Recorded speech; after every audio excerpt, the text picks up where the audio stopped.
Ave Maria, cheia de graça, o Senhor é convosco, bendita sois vós entre as mulheres, e bendito é o fruto do vosso ventre, Jesus.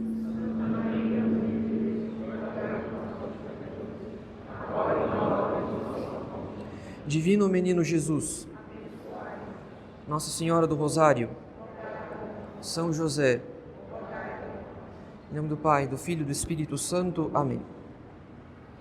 Caros fiéis, hoje, no domingo da Santíssima Trindade, a liturgia confessa que o sentido, o fim da criação é dar glória a Deus uno e trino. É por esse motivo que desde a entrada do pecado no mundo, a ação da providência consiste em recapitular, ou seja, em reconduzir todas as coisas ao amor do Pai.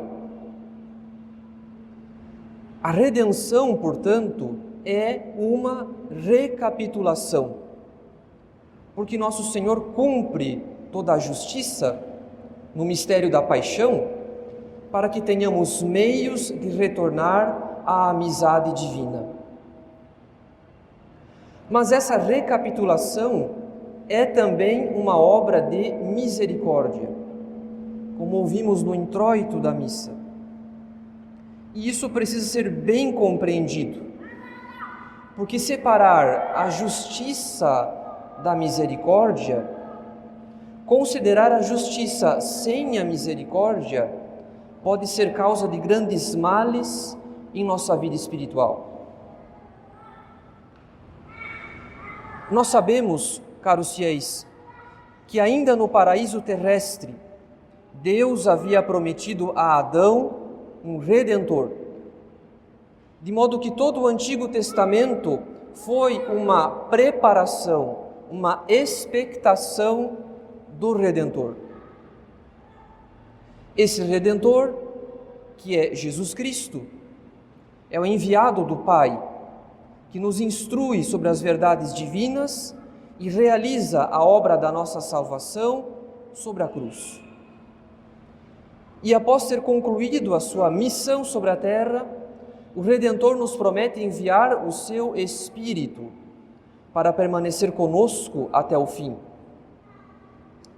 Sendo assim, tanto a missão do Filho quanto a missão do Espírito Santo, caros fiéis, uma e outra consistem em conduzir-nos ao mistério da Santíssima Trindade.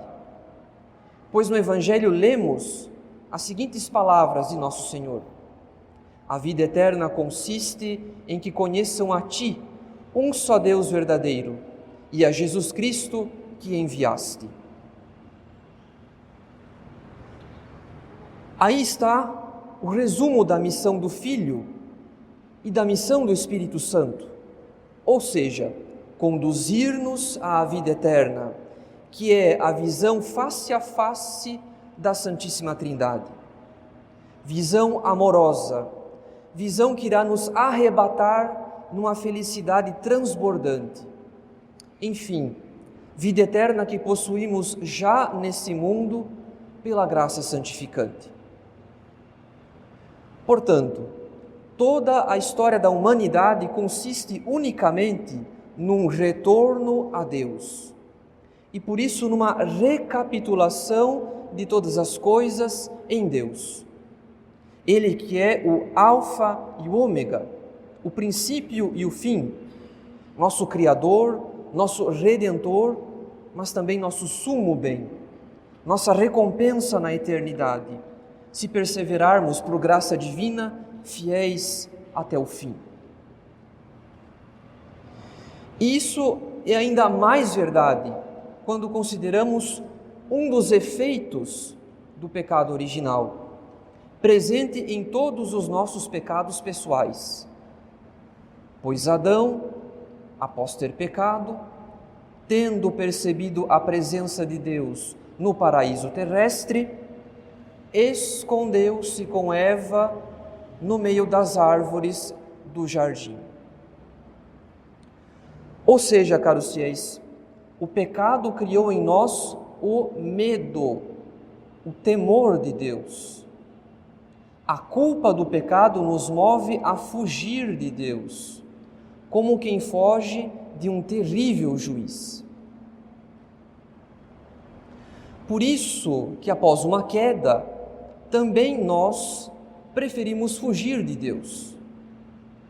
Nosso primeiro e mais natural movimento é o de fuga. Fuga da oração, fuga das práticas espirituais, seja por causa da vergonha, seja por causa do desânimo, seja por causa da tristeza. Em todo caso, após o pecado, nosso primeiro movimento é o de fuga. Isso quer dizer, caros fiéis, que o pecado obscurece a nossa inteligência com a ilusão de que não poderemos mais chamar a Deus de Pai. Após o pecado, nós temos a falsa impressão de que Deus é apenas o nosso juiz, e um severíssimo juiz, que será implacável em nosso julgamento.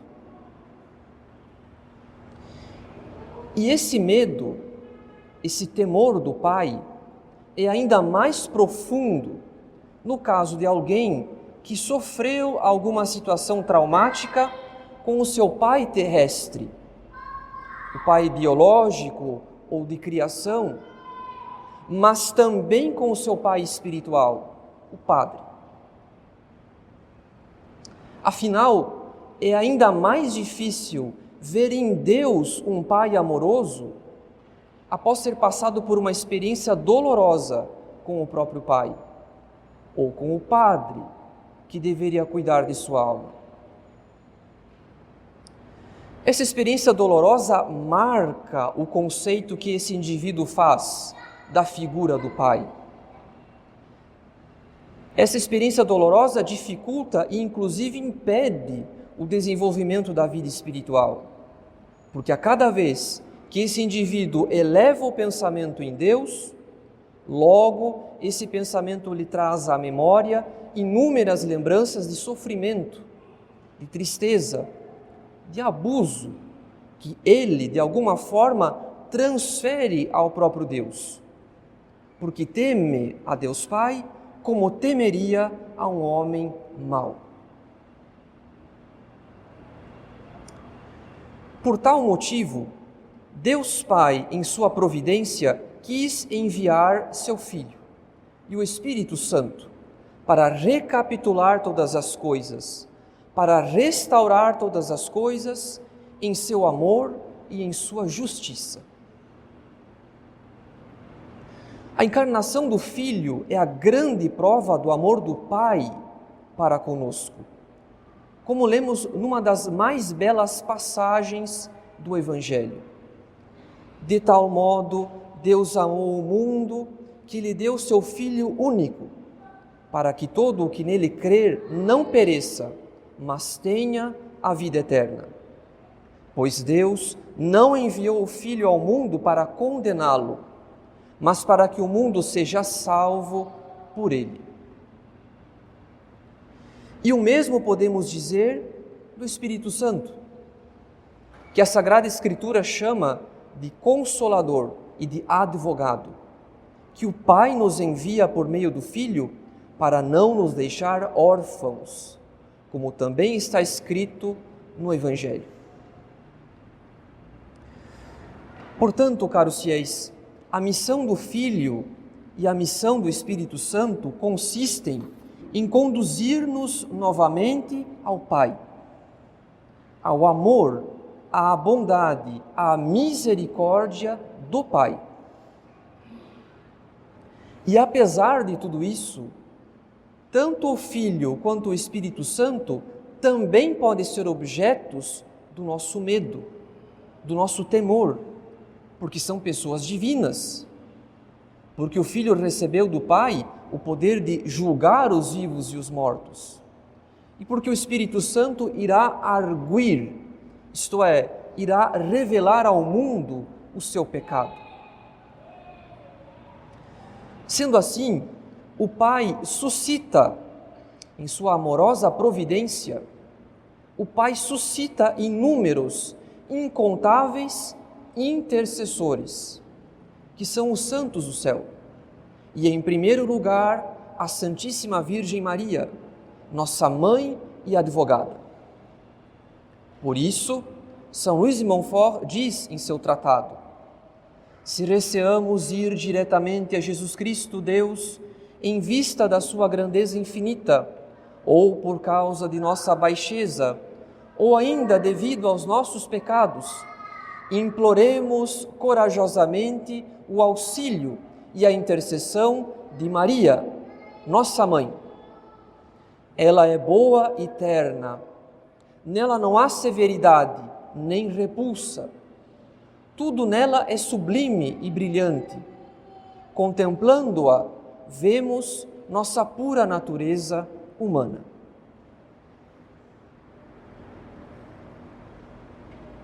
Não obstante, caros fiéis, o que não podemos esquecer na intercessão da Santíssima Virgem é que toda a misericórdia de nossa mãe e advogada do céu vem do próprio Pai.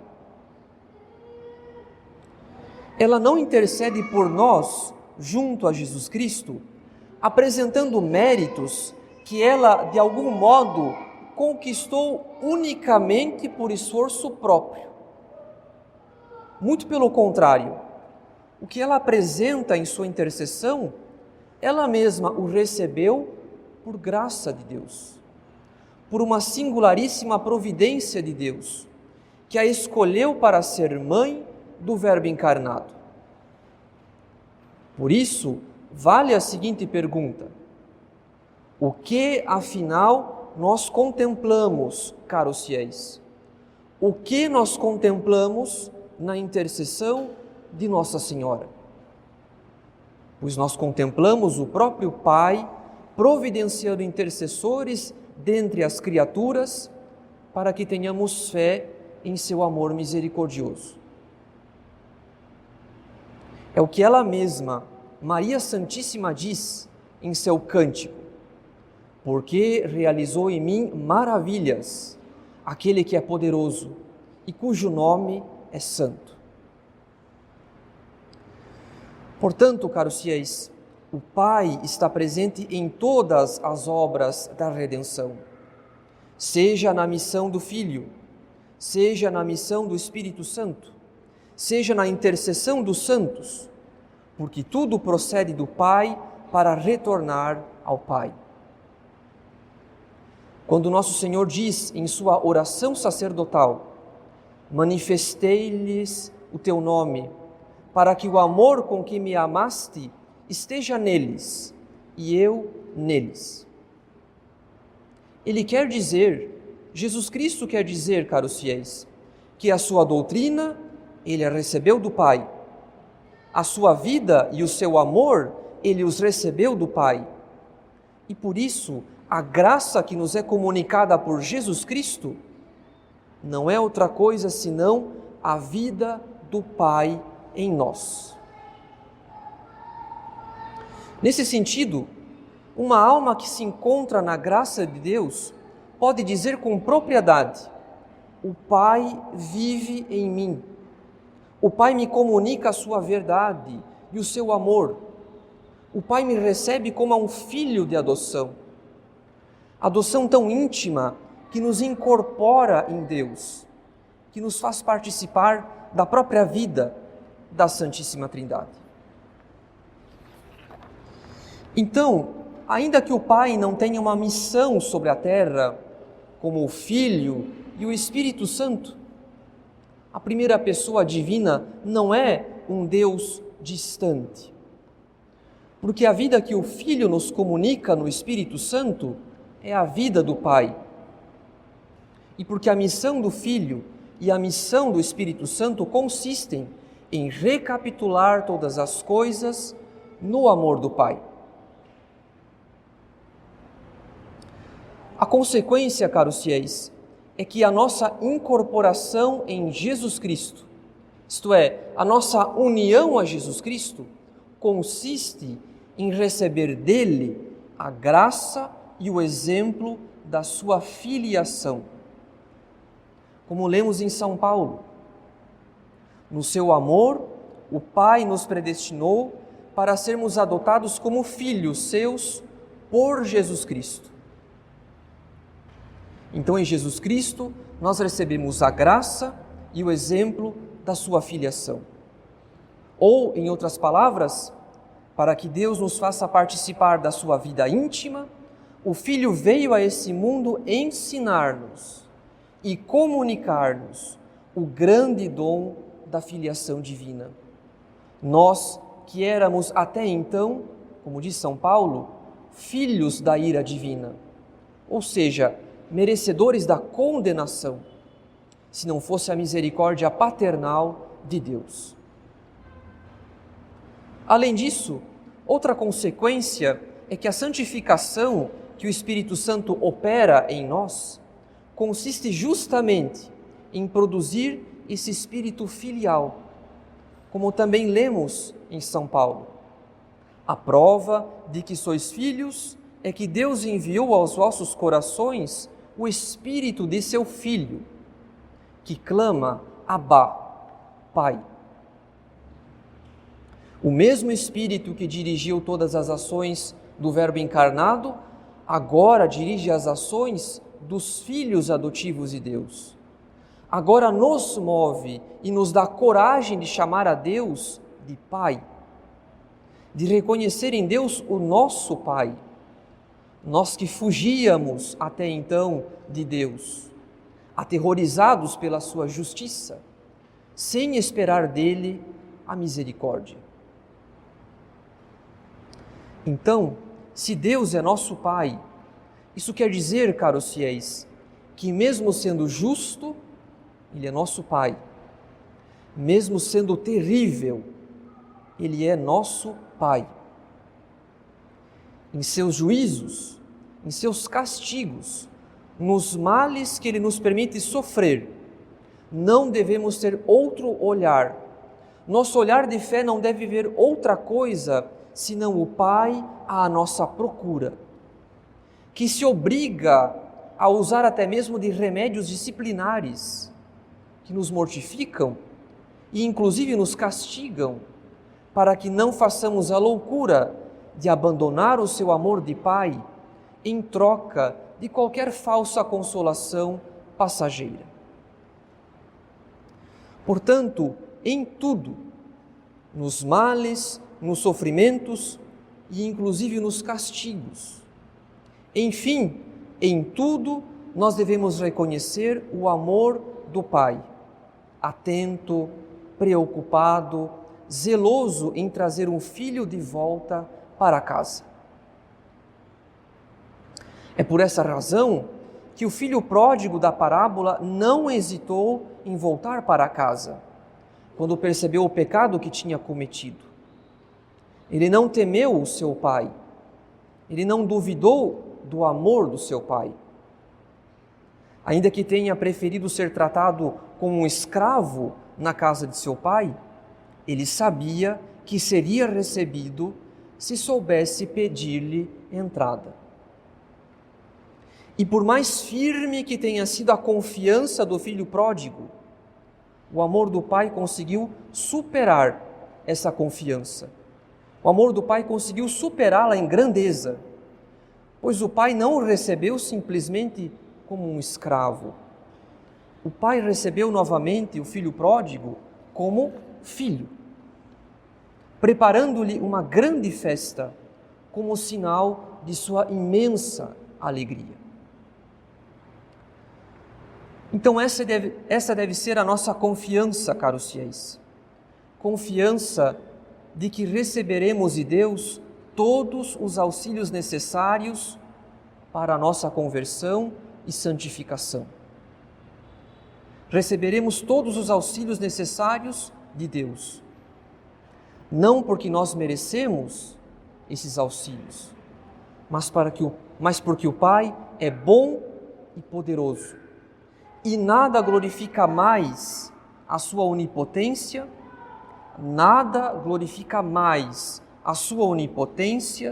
do que socorrer a nossa miséria e transformá-la em filiação. Para tanto, caros fiéis, aprendamos com nosso Senhor a recapitular sem medo a nossa vida no amor do Pai. Aprendamos a devolver a nossa vida, que roubamos pelos nossos pecados, a devolver a nossa vida nos braços do Pai, como o nosso Senhor nos ensinou no alto da cruz, quando bradou aquela sua última palavra: Pai, nas tuas mãos entrego o meu espírito. Em nome do Pai, e do Filho, e do Espírito Santo. Amém.